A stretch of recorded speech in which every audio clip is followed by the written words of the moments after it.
We don't tend to appreciate enough the difference between living in America and everywhere else. We're a great nation in large part because we enjoy more freedom and liberty than any people that have ever lived. And Republicans understand that. They know that freedom doesn't come with crushing tax burdens that take away people's choices and options in life. You know, the created can never be greater than the creator in any sense of the word. And it was the states that created this country and the federal government, and not vice versa. So I think if we're going to save this country, my belief is we're going to have to save it one state at a time. And so Republicans value many different things, but paramount amongst that is freedom and liberty. It is the genius of America. Ronald Reagan used to say when the left would be complaining about, what we were doing, and as Gene Kirkpatrick would say, the blame America first crowd, he would always say, well, there's a simple test. Let's just have the Gates test. I said, Mr. President, what do you mean the Gates test? He said, let's drop all the gates and see which way people run. They all run to America.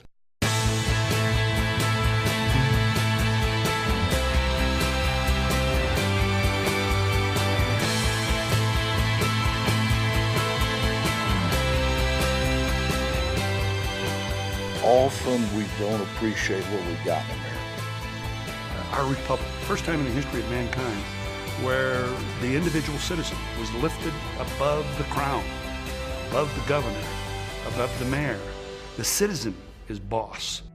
I think the values that have gotten the United States of America where we are today is what's at stake. Are we really a country that believes in freedom and liberty? The freedom for individuals and families to achieve whatever is within their desire and effort to accomplish? Or should we look at a big government that makes those decisions for us, that taxes us to the point where we must pay them and be dependent?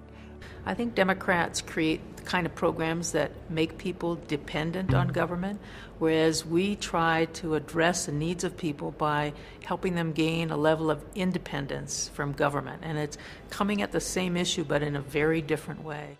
The 2010 elections are going to really have national impact. Look, we came in to 2000 with over 30 Republican governors. In 2006 alone, we were at 28 Republican governors in 2006. After election night, we had 22. We've suffered significant losses in the House and the Senate, where the Democrats now have supermajorities nearly in both chambers. And of course, we've lost the White House. It's pretty safe to say that the Republican Party's not been in a great position the last few election cycles. This cycle, 2009, 2010, are so much more important than usual because of the way the Obama administration and the Democratic Congress have made this huge lurch to the left. The American people are scared of all this spending. They recognize enormous debt is being run up. We won't win back the White House, the U.S. House of Representatives, or the Senate until we first reclaim a majority of Republican governors. There's no better place to begin that than in the ranks of the governor's races across this country. The states are the laboratories of democracy. Typically, states are the places where reform and change begins.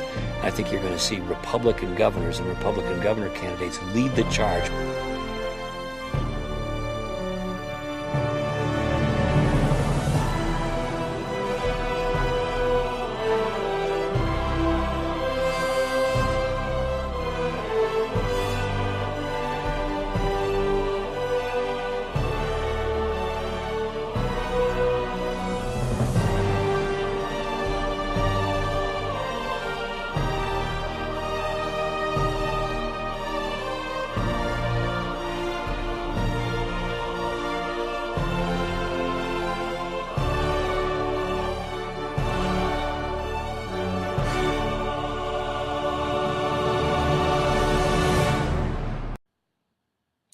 Hey, I'm Haley Barbour, and I want to welcome you to our opportunity to try to get people who are interested in the Republican Governors Association better informed about energy policy and the proposals that are being made by the Obama administration and the Democratic Congress about things like the cap and trade tax. Now, let me just start off by saying I am of the mind that healthcare policy is enormously important to the people of America, and you can see how concerned, agitated, motivated Americans are about healthcare policy. But healthcare is 18% of our economy. Energy is 100% of our economy. Energy is the lifeblood of our economy. So at a time when we're very focused, and should be, on healthcare policy, I want to take a few minutes to try to get you up to speed on what the Obama administration and the left are trying to do about energy policy in the United States. This is important to our economy and to every family who's represented or could be represented on this phone call. Let's just start off by saying this. What the Obama administration has proposed and what the Democrats in Congress have put forward in things like the Waxman-Markey bill are ways to drive up the cost of energy in the United States in order to force the American people to use less energy. Their idea is if energy costs a lot more, then we'll use less, and in using less, the environment will be benefited. There will be fewer greenhouse gases, etc. Don't take my word for it that these policies will be designed to drive up energy costs. President Obama, when he was running for the presidency in January of last year, told the San Francisco Chronicle, under my cap and trade plan, electricity rates would necessarily skyrocket. That's why the senior Democrat on the House Energy and Commerce Committee, John Dingell, when talking about the Waxman-Markey bill, said, cap and trade is a tax, and it's a great big tax. And it will be, and we'll talk about that a little bit more in a minute. A second quote that you need to familiarize yourself with came from the current Secretary of Energy, Stephen Chu, who was President Obama's choice. Last September, he made a speech in San Francisco in which he said, what we really need is to figure out how to get the price of gasoline up to what it is in Europe. Well, I can tell you that here in Mississippi last summer late, $4 gasoline knocked the knees out from under our economy. The last thing we need is for gasoline prices to be what they are in Europe, $6, $7, $9 a gallon. That would be catastrophic.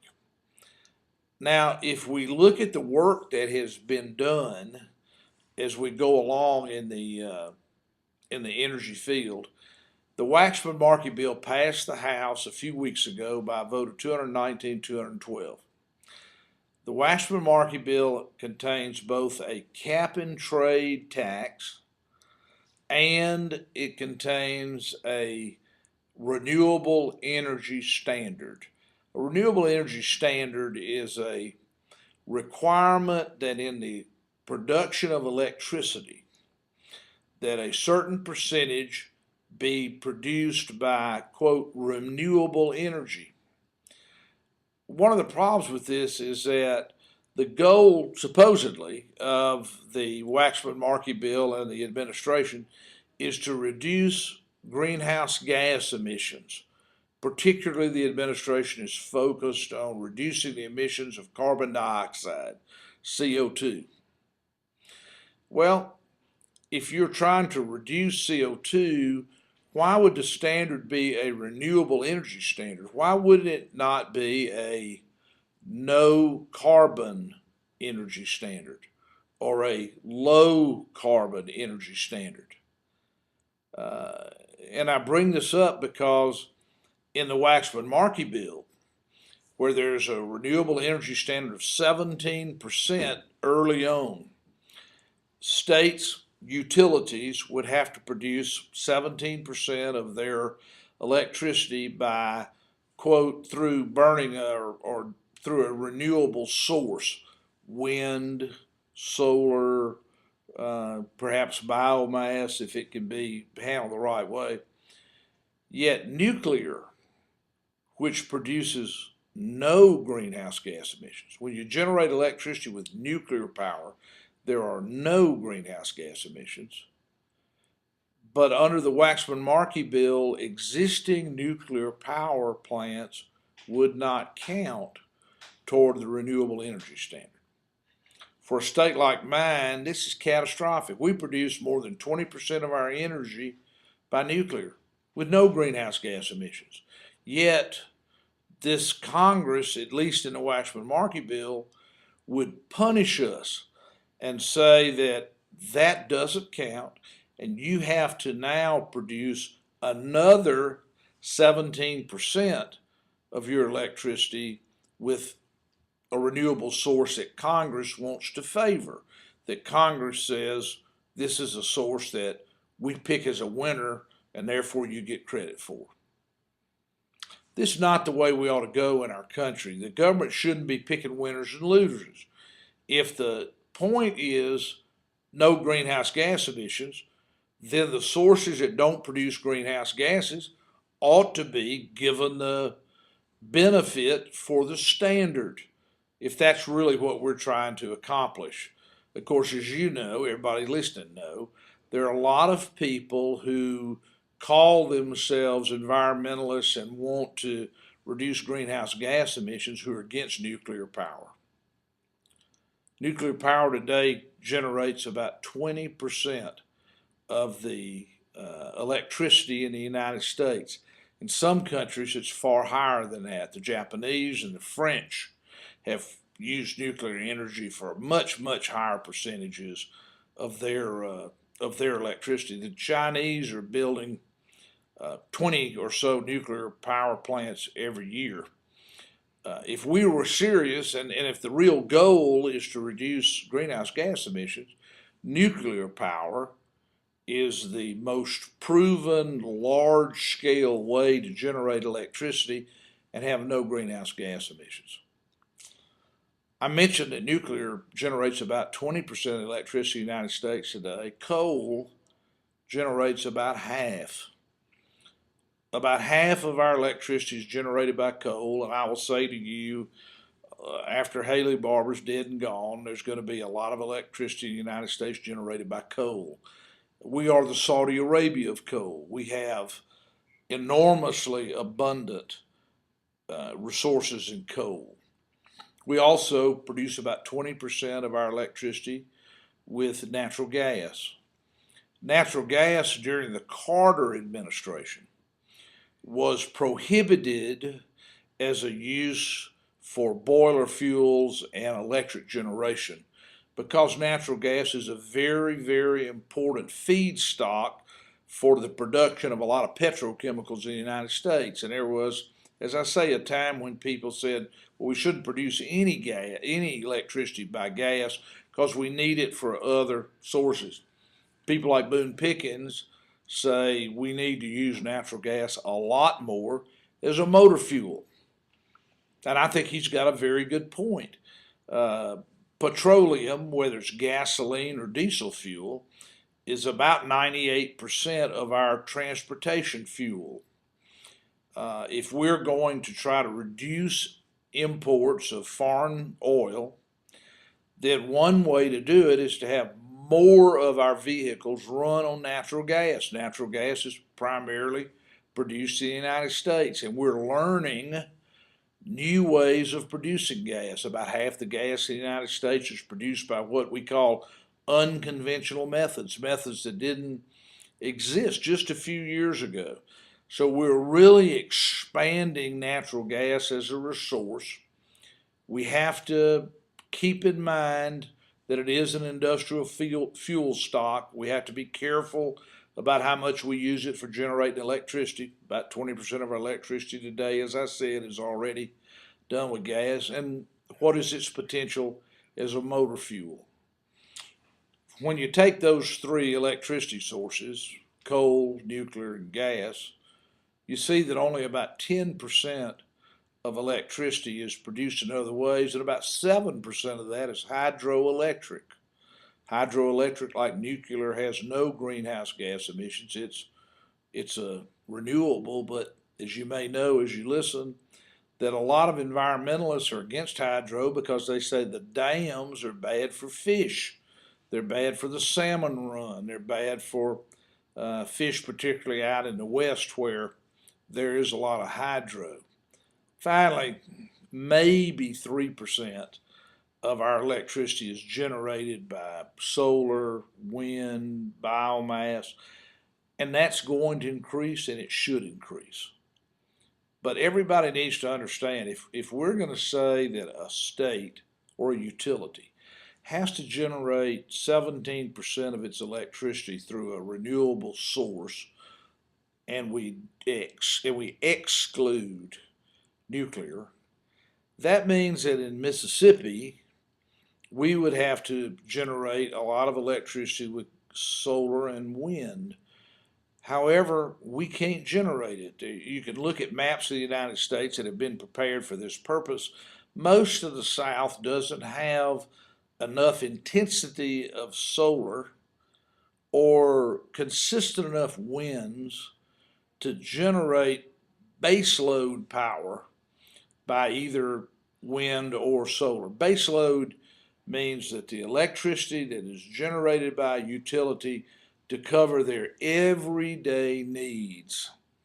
Beyond that are what are called peaking loads, and perhaps peaking fits in for wind or solar, except let me just say to you, the Tennessee Valley Authority, one of the nation's larger utilities and one of my state's larger utilities, has 2 wind farms. They're up in the mountains and areas where you want to try to catch the most wind. They operate 20% of the time.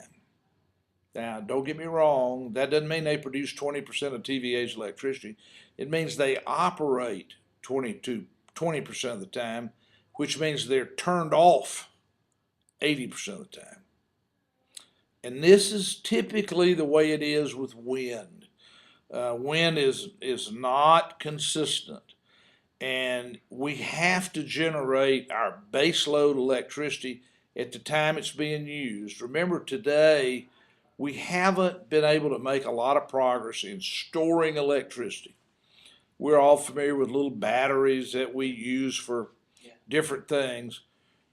Efforts are being made to have big batteries that can store electricity, but thus far in history, as a general rule, when you turn on the light switch, there has to be at the other end of the wire some plant that is generating that electricity that you're going to draw down. We can't really store electricity. So that makes wind and solar, because they only work part of the time, really unacceptable as baseload electricity. We ought to continue to improve what we do there. We ought to learn more about batteries, and we ought to make progress. I think we can reduce the cost of solar appreciably. It's far more expensive today than producing electricity with coal or these other things, nuclear. We can learn more, and we ought to learn more. We can learn to do better with wind, and there are areas of the United States that are spectacular for wind. We are learning, though not as fast as some people would like to say. We're learning how to transmit electricity by very high voltage lines so that we have less loss of electricity in wheeling it for long distances. Utilities have historically built their generation as close as possible to where the consumers will use the electricity, because the further you have to transmit the electricity, the more loss you have. Nevertheless, we are learning through smart grid, if you will, how to carry electricity further, and we'll continue to make progress. We're going to be replacing a lot of our transmission grid over the next 10 or 20 years, and unquestionably we'll be upgrading it. You know, don't let anybody tell you we're not going to make progress. Don't let them tell you we're not going to become more efficient. We have made huge gains in efficiency and conservation in the last 30 years. For instance, in 1970, the average home, much smaller than it is today, used much more natural gas than a home does today. In fact, a home today uses only 35% as much natural gas as a home did in 1970, even though homes today are much larger. Similarly, in the last 30 years, we have reduced the amount of electricity that is or the amount of energy that is required to increase our gross domestic product. Our economy runs on energy. I tell people all the time, while I'm worried about the health care proposals being put forward in Congress, health care is 18% of the economy. Energy affects 100% of the economy. It's the lifeblood of the economy. And while we've become much more efficient today, to increase GDP by 1%, we require an increase in energy use by about 0.3%. Just 30 years ago, a 1% increase in GDP required a 0.55% increase in energy use. So we've almost increased efficiency by half. And we're going to continue to increase it. But what we cannot allow to happen is for things like cap and trade and renewable energy standards to be put into effect at unreasonable levels, because they will drive up costs for families as well as costs for businesses. They will additionally make our businesses, particularly in manufacturing, less competitive in the global marketplace. And finally, while they hurt American families and American business, if the Chinese and the Indians and other countries don't adopt the same policies, we can do every single thing in the Waxman-Markey bill and similar environmental bills, and we will not reduce global greenhouse gas emissions one iota. We will not reduce foreign imports of petroleum by one iota. This is not Haley Barbour's opinion. There's been study after study after study. I refer you to the National Association of Manufacturers, American Council for Capital Formation study that says the cap and trade bill, Waxman-Markey, would drive up electricity prices for families about 60% by the time it's fully in effect, drive up natural gas prices about 76%, would drive up gasoline prices by about 26%, would reduce employment by about 2.5 million annually by the time it is fully in effect. These are real impacts on families. When we talk about electricity rates going up 60%, and the American Council on Capital Formation study is not unique. The National Association of Rural Electrical Cooperatives did a study earlier this year, said that cap and trade tax would drive up their utility rates about 50 or 60%. If you look at the study that we have recently learned was done at the White House, showed that energy costs for families would go up about $1,790 a year for an average family under cap and trade. All of these things are very consistent. In Jackson, Mississippi, the average electric rate for a family, for a household, is about $103 a month. This would drive it up to about $160 a month. This is not a small difference. This is an enormous difference. And the percentage hike will be higher for small businesses, and it'll be catastrophic for manufacturing. Dan D'Amico, the CEO of Nucor Steel, the largest steel manufacturer in the United States, we had a program here called the Southern Growth Policy Board, a 40-year-old institution about economic growth in the South. And Dan D'Amico spoke and said, if you drive up electricity rates by this amount, you will make the steel industry in America totally uncompetitive. That steel that's being made in America today will be made in Brazil, Russia, India, China. And then he said something I think very powerful and important. To make a ton of steel in China emits 5 times more greenhouse gas emissions than to make a ton of steel in the United States. So we burden our families with huge costs. We cost ourselves 2.5 million jobs and make our manufacturing uncompetitive. And if China doesn't do anything like they say they're not going to do, then we don't reduce greenhouse gas emissions at all. We don't reduce the importation of foreign petroleum. I can't think of a worse policy for the United States. And we Republican governors are very focused on this. We've spent a lot of time on this.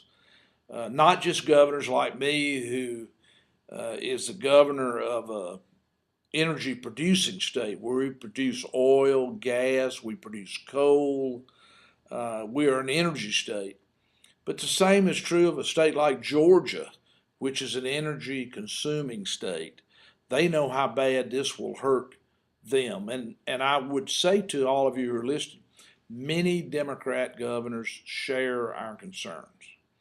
The South and the industrial Midwest will be particularly hard hit economically by this, and we're all concerned about it. I wanted to give you that sort of start, and then let me stop and take questions about what you want to know about energy policy, about the cap and trade tax, about the renewable energy standard, or something I haven't mentioned, President Obama's budget proposal to increase taxes on oil and gas by $81 billion over the next 10 years. How can we allow this government to push legislation that will cost our private economy trillions of dollars each year to curb a small fraction of the overall CO2 in the atmosphere? Asking how can we allow the government to do this?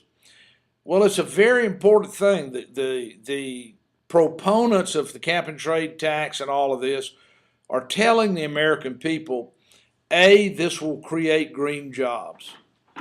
B, it will reduce greenhouse gas emissions. C, it will reduce the importation of petroleum in the United States.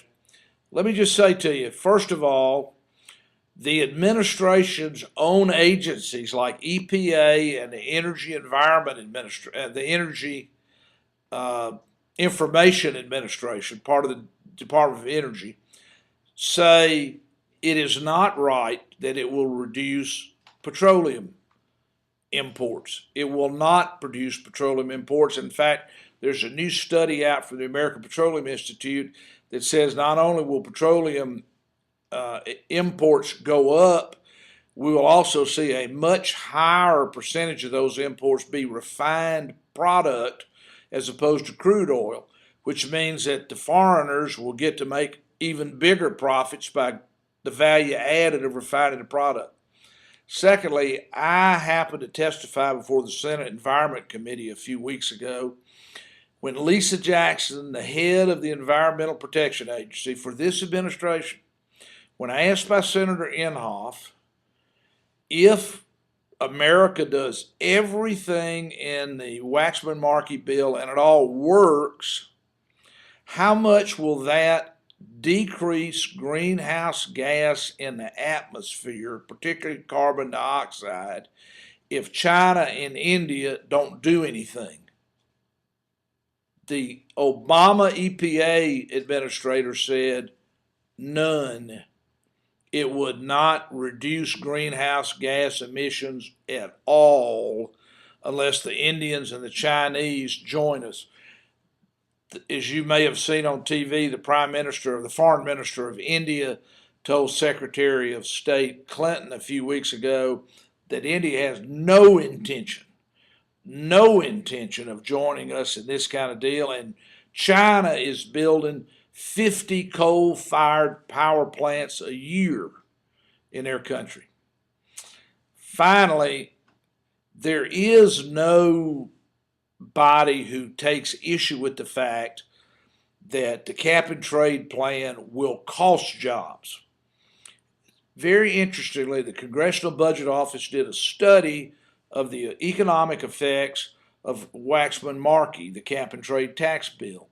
In a footnote, they said CBO did not consider the macroeconomic effects of this bill. Well, they didn't, because everybody who has considered the macroeconomic effects, from liberal groups to conservative groups, has said this is going to cost jobs as much as 2.5 or 3 million jobs per year when it's fully in effect. And I have to laugh when I tell you the Waxman-Markey bill has a provision to provide billions of dollars in special unemployment benefits for people who lose their jobs because of this bill.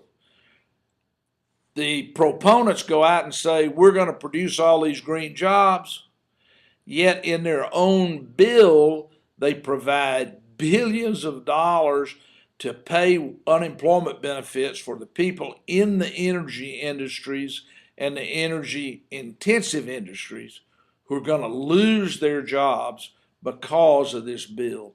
That speaks volumes about the facts. But thank you, Joshua. Republicans often discuss how states are laboratories of innovation. What are some state-level innovations in the energy sector in Mississippi or other states that will help reduce our dependence on foreign oil? Paul, this is a question asking about what are states doing, and are states doing things to try to become more energy efficient, to conserve, or to remove greenhouse gases from the atmosphere. Let me say in my state, first of all, our view is we want to be a more energy state. My policy is that America needs affordable American energy. And the good news is in the South, it's very abundant. At the same time, we are trying to reduce greenhouse gas emissions.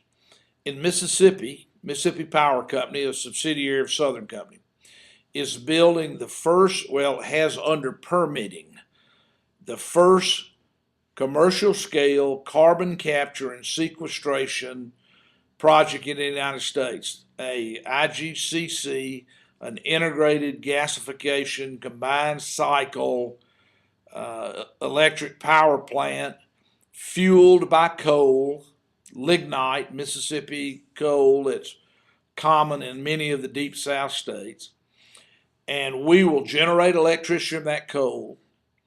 We will capture about 65% of the carbon on the backside, and then we will take that carbon and sell it into the market, CO2, to be used in tertiary recovery for our old oil and gas fields.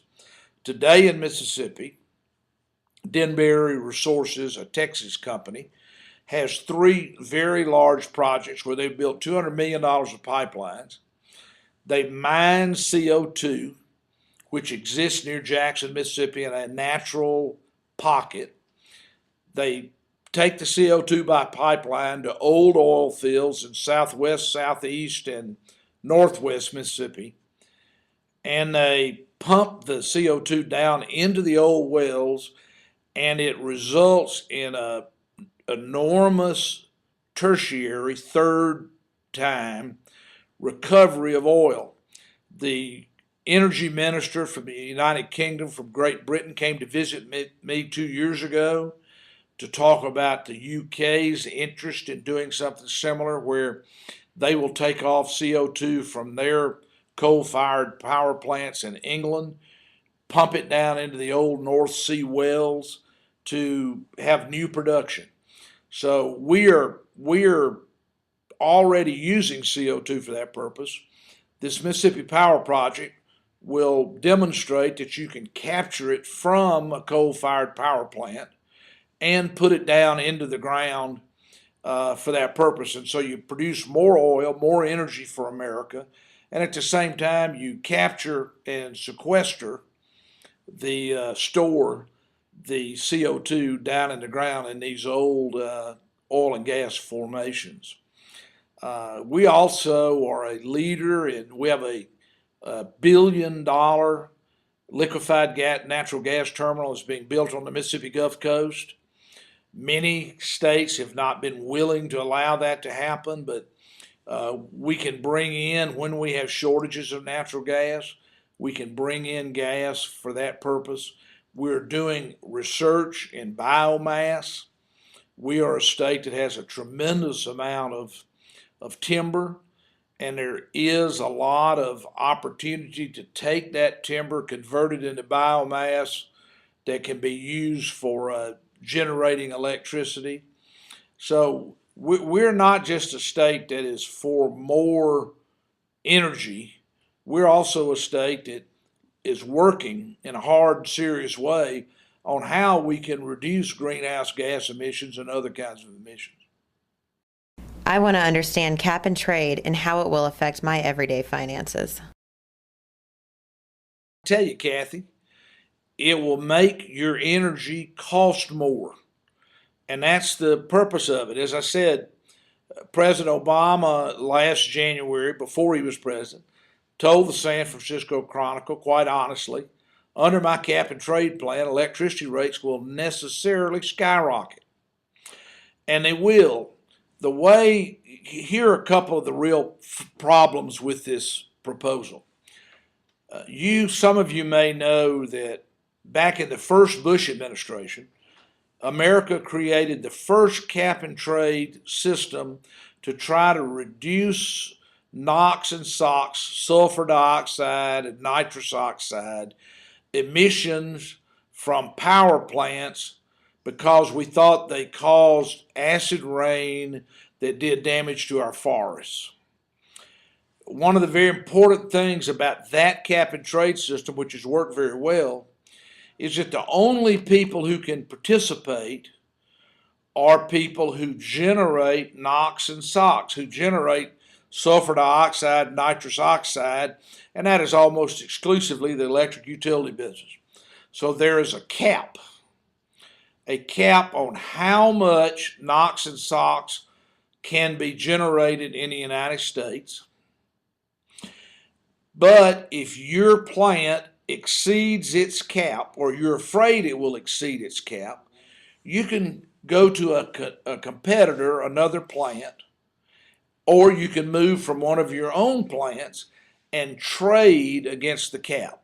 So if I'm going to be 2,000 tons over here, I can buy 2,000 tons from another utility that's going to be under, and then I can meet the cap and trade cap.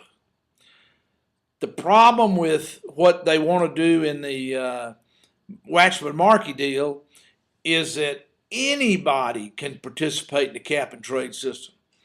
So if I am under a cap, I am faced with an Enron type program on Wall Street where people are manipulating the market like Enron did, and any hedge fund, any speculator can be buying and selling emissions permits, not just the people who are in the business.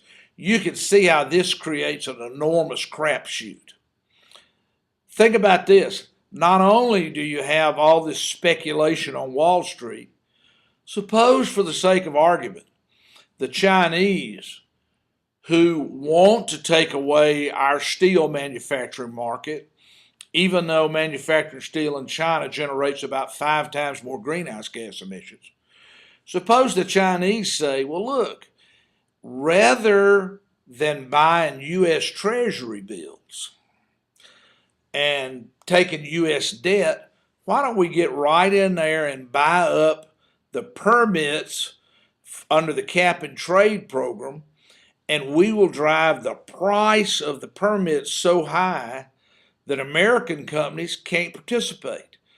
that American steel manufacturers would have to pay so much for a permit that there's no way they could be competitive on the global marketplace. So the Chinese, instead of investing in our debt, would put this gigantic burden on our industry that makes it totally uncompetitive in the global marketplace, and the Chinese can sell multiples as much steel because they have effectively driven up the price of what we manufacture. These are the kind of things that really scare me about cap and trade. As John Dingell said, cap and trade's a huge tax. At the end of the day, the cost is not going to be borne by the steel company or the electric utility. It's going to be borne by its customer. I never knew that when President Obama said nobody would have a tax increase except people that made over $250,000 a year, that everybody that turned on a light switch, he thought made $250,000 a year. But again, don't take my word for it. One of the biggest utilities in the United States is American Electric Power, AEP, a big Midwestern utility and a fine utility. Their CEO was interviewed in Forbes back in June about the effect of the cap and trade system. And he said yes, when it was fully in effect, Waxman-Markey would drive up utility rates for AEP by 30 to 50%. But then he said investors shouldn't worry about it because the company would increase its profits by $50 million a year. Now, there is no more powerful testimonial as to who pays. The companies don't pay, the stockholders don't pay. It's the person who buys the electricity who pays. And if President Obama gets the $81 billion tax increase he's asked for in his budget on the oil and gas companies, who's going to pay for that? It's going to get paid for by the people that pump gasoline and diesel fuel into their cars, people who use natural gas in their businesses. All of these will be passed along in spades to the consumer, the ultimate consumer. That's what this means to your finances. $1,700 a year, says the Obama White House.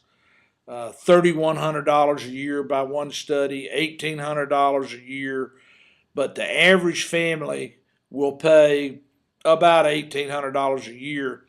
And remember, the average family's electric bill, is not $500 a month like yours may be, or $300 a month like yours may be. In Mississippi, the average electric bill is $100 and something a month. In Jackson, it's only $103. So multiply that by your own statistics. In fact, pretty soon there's going to be a website called CEIP, Cost of Energy Information Project.com. And I believe if you pull it up, you'll be able to calculate how much the energy costs for your house and your family will go up for electricity, for gasoline, and for natural gas. And that will be good for you to see. And it'll have you can pull it up by state, CEIP.com. If you have any trouble, come back to this site and we'll get you better information. How will cap and trade impact higher education funding and tuition costs? Tom asks, how will this cap and trade tax affect higher education? Well, it'll affect higher education just like every other business. Our universities and our community colleges are businesses. I mean, they're great businesses and to educate our young people and prepare them to be successful in the global marketplace. But they are significant users of energy, whether it's energy for heating and cooling the dormitories and the classrooms, whether it's energy for the lights at the football stadium or the baseball field or the tennis courts, whether it is all the vehicles that our higher education institutions use, and most of them, it's a very, very significant number.